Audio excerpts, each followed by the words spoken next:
करवा चौथ जी व्रत कथा। कार्तिक कृष्ण पक्ष जे चतुर्थी खे करवा चौथ चवंदा आहिनि। हिन में गणेश जी जो पूजन करे उन्हनि खे पूजा दान सां प्रसन्न कंदा आहिनि।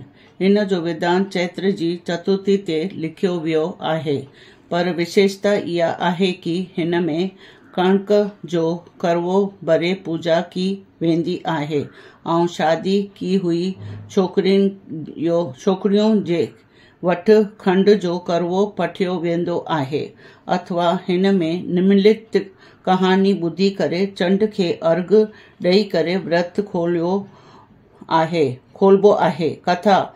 हिकु साहूकार खे 7 पुट ऐं हिकु धीअ हुई।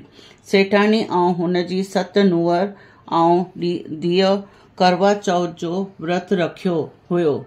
राति जो साहूकार जा पुट जंहिंमहिल खाधो खाइण वेठा त पंहिंजे भेण खे खाधो खाइण लाइ चयाऊं। तॾहिं भेण जवाब ॾिनई कि भाउ, अञा चंड न निकितो आहे, उनजे निकिरण खां पोइ ई अर्घ ॾेई खाईंदमि।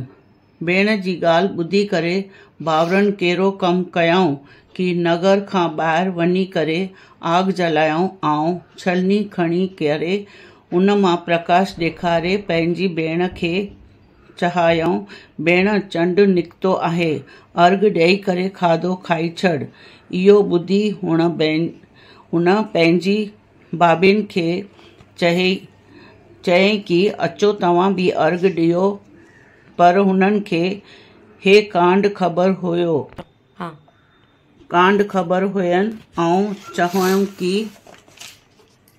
भेण, अञा तक चंड न निकितो आहे, तव्हांजा भाउर तव्हां सां धोखो करनि था ऐं अग्नि जो प्रकाश तव्हां खे ॾेखारनि था।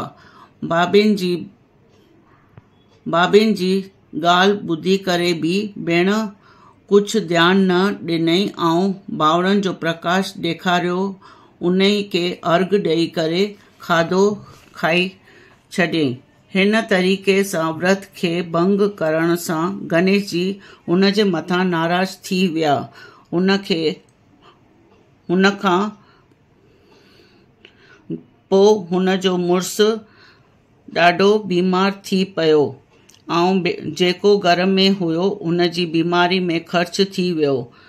जॾहिं हुन खे पंहिंजे कीए ते पछतावो थियो त गणेश जी प्रार्थना कई विधि जे अनुसार चतुर्थी जो व्रत चालू करे छॾियईं ऐं श्रद्धा सां सभिनी जी आदर करे ऐं आशीर्वाद वठी पंहिंजे मन खे लॻाए छॾियईं। हिन प्रकार हुन जी श्रद्धा भक्ति सां कर्म खे ॾिसी भॻवान गणेश उन जे मथां प्रसन्न थी विया ऐं उन जे मुड़ुस खे जीवन दान ॾेई ठीकु करे ऐं जीवन संपत्ति सां मुक्त करे छॾियऊं।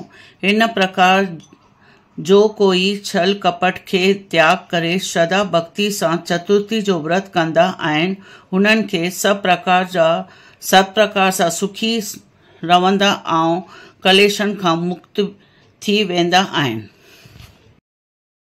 ये था सिंधी में हमारी कथा। तो प्लीज़ को लाइक शेयर सब्सक्राइब ज़रूर कर देना, बेल आइकन क्लिक करके क्लिक कर देना। फिर हम बाद में मिलेंगे। जय झूलेलाल।